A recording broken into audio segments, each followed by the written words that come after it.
بسم اللہ الرحمن الرحیم۔ برادران اسلام، فاسق کو فاجر، آوارہ قوالوں کی طرح توبہ میری توبہ، توبہ توبہ توبہ، توبہ میری توبہ کہنے سے توبہ نہیں ہوتی، بلکہ یہ توبہ کا مذاق ہے۔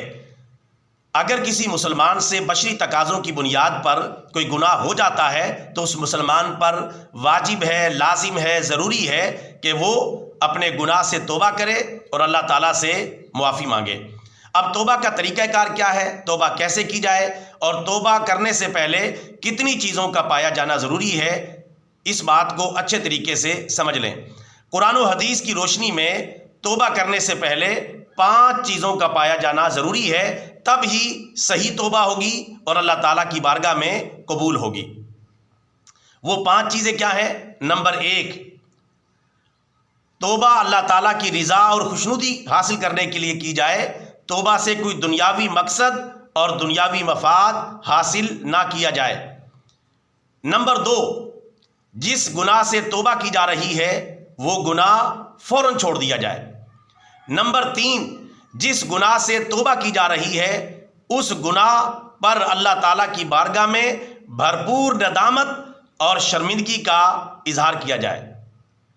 نمبر 4، جس گناہ سے توبہ کی جا رہی ہے اس گناہ کو آئندہ نہ کرنے کا پکا ارادہ کیا جائے۔ اور نمبر 5، جس گناہ سے توبہ کی جا رہی ہے اگر اس کا تعلق حقوق العباد سے ہے تو پھر اس حق کو پہلے ادا کرے پھر توبہ کرے۔ مثلا اگر کسی کا مال ہڑپ کیا ہے تو پہلے اس کا مال واپس کرے پھر توبہ کرے، اور اگر کسی پر ظلم کیا ہے تو پہلے مظلوم سے معافی مانگے پھر توبہ کرے۔